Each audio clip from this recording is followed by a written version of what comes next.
Hello, and welcome to another video. I'll be going over Lethality Operative, and I'll also include a Ruffian Scoundrel combat style screenshot, so you guys can see like what I take.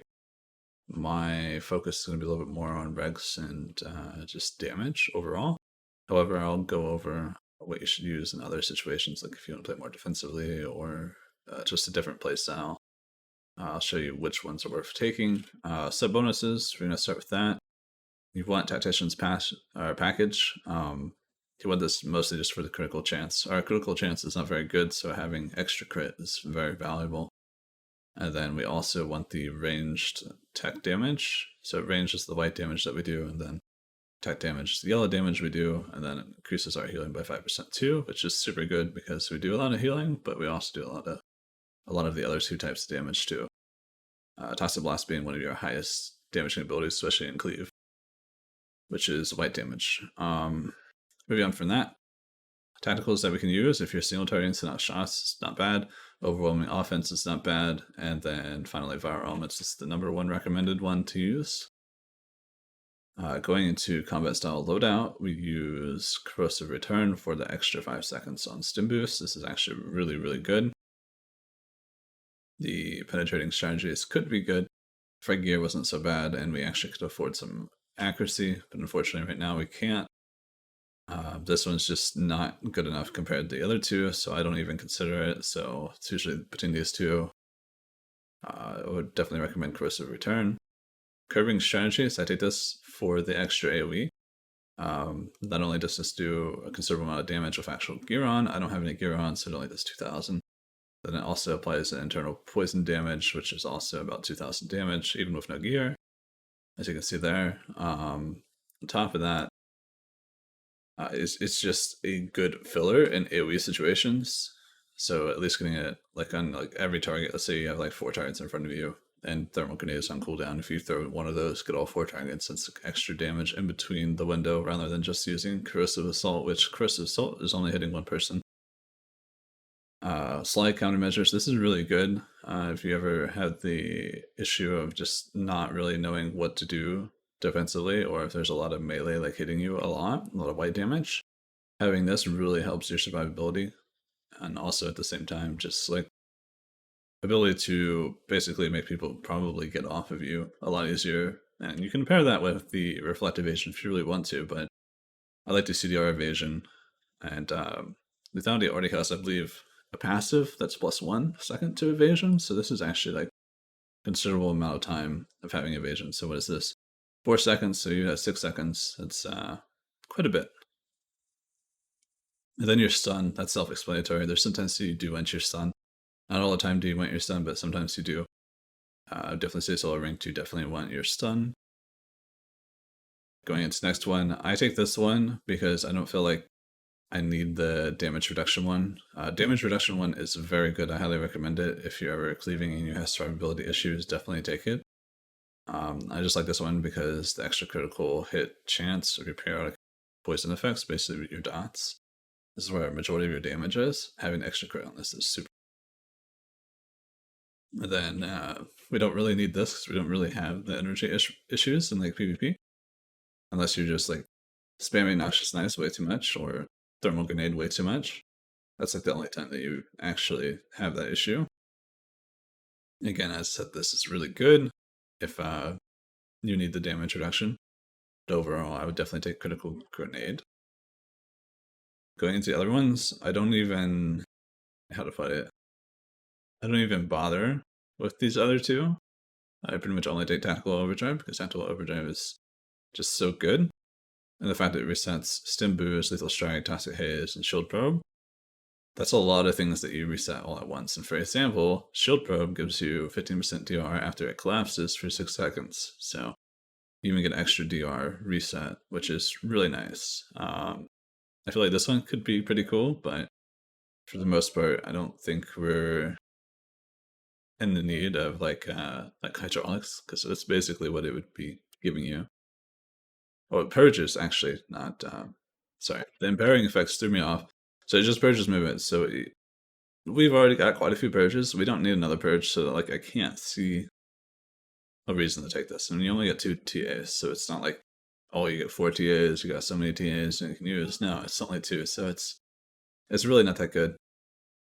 This one can be really good, like if you're focused more on healing, gives you a crit hit chance and all damage and healing dealt by 5%. This is if you have a tactile advantage, right?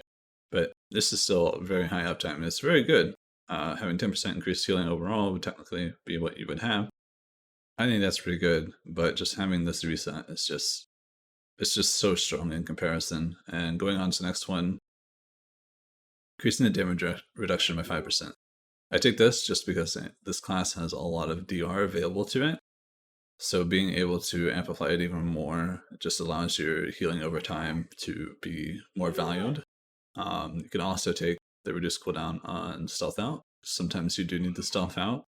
For example, let's say you're playing a solo ranked. If you run into a situation where you're left alone a lot and there's a lot of melee or just a lot of like instant ability classes like PT, APPT, Fury Marauder, Concealment, stuff like that. There's a lot of situations if you ever get left to 3v1 or something like that, you need to get out of there. You're not going to probably survive that at all, so then really your only option is stealth out. So being able to stealth out more in times of vulnerability is definitely something that you want to do. And I don't ever take this one, and I still didn't take this last expansion or the expansion before that. The reason why is that 15% movement speed is so tiny that you can like barely not even notice it. You can do a race with somebody with this, and they will only be like 1 foot ahead of you over like the course of like, I would say 30 seconds of walking straight. So it's really not that good. You do have to remember that there are guild buffs to increase your movement speed, so don't get jebaited by that. And then evasive screen. This one's really good, especially if you really do need to stealth out. Highly recommend taking this, especially in solo ranks. You pretty much will never need this, but I mean, like in PvE, I think you probably would, but for the most part, there's no reason to really take it.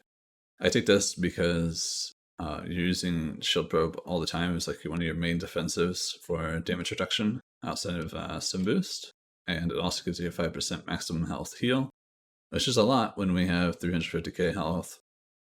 And having this up all the time is just like extra free healing for the most part. That's why I take that. However, if I ever really needed to get out of combat, like consistently, I would 100% take evasive screen over that. And then I also take Hollow Traverse because I like to have the ability to get to like people that are in the Raptors and whatnot, especially in regs. Having this is just extra mobility. In any situation where I don't need mobility, I 100% take the Flashbang because Flashbang is really good. And then it also has Flash Powder built into it, so that is negative 20% accuracy for both yellow and white damage. So that allows you to really like stop people from doing stuff for a little bit, especially since it lasts for 8 seconds there. Yeah, very good. Overall, for this ability, there are some situations where you can find a lot of use for this. Like if getting the opener versus the enemy team is extremely important, sometimes taking this is really nice, but for the most part, you're probably not going to take it. And the chances of you actually getting into a situation where you needing the opener more than the enemy team to win is not incredibly high, right? Most of the time, it won't come down to that. And the final choice, we pretty much don't want this because you don't really want a lethal strike from stealth because your viral elements cannot work from stealth. I don't know why, but that's just the thing. And then evasion blow for below, system evasion reflect. This is pretty good, but for the most part, this does mean that you only have evasion every 1 minute. So this does leave you a little vulnerable sometimes, and then having just the CDR invasion is overall just really good. I would definitely recommend if you're going to take blow for blow, probably to take the extended evasion, so you have 6 seconds. Most people probably won't expect that 6 seconds of evasion, and they might hit into it, and just them hitting into it 1 time is a win for you, because it's 150% reflect. And definitely would just recommend to default on evasive imperative. And I think I'll add in Ruffian here. I'm sure you guys have already seen it. I'm trying to think. There is definitely something else that I wanted to say, but I can't seem to remember. No, I think that's it. But overall, things that you should keep in mind when you're playing Lethality, because Lethality is definitely weird compared to other classes, is that let me find it real quick so I can just show you guys. Right here at the bottom. And your damage reduction is increased by 15% for 6 seconds after shield probe ends. So that's one of your DR options. And then you also have revitalizers still, so you get damage reduction while you have Sim Boost up, right? It also gives you alacrity, so that means next time you use Sim Boost, it's going to be lower cooldown. That's if you still have Sim Boost up by the time you reset it and do it again. So you should, if you're going to use Sim Boost, right? So I'll just show you for example. I don't have my my other mouse on, so I'm gonna have to click this. So I'm gonna go ahead and click that. So you see when this is about to be like 1 second or 3 seconds or 2 seconds or something like that. Then if you hit this again, its cooldown will be 121, which is not huge, but you know, it's just something that you can definitely save, so you can have it up slightly more often. You don't really need to do that, but it's definitely nice, right? And then the other thing is that this is one of the more important things is that even if you don't get a viral elements spread with lethal strike, it's sometimes worth it to just use this, especially if there's a lot of like kiting happening and you can't get it. And if you need to like probe people and whatnot, 100% use your lethal strike on cooldown so you can get the extra damaging and healing periodic effects by 30% for 6 seconds. This allows you to heal a lot more. I mean, a lot more.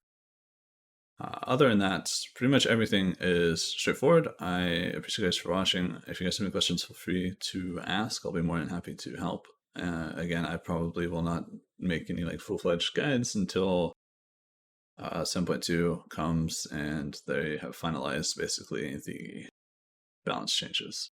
But I would say overall, this class has not really changed that much and doesn't really have to worry about ability selection, because you can see here I lost Flashbang and AoE stealth.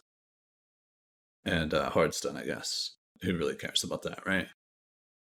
Not really missing much.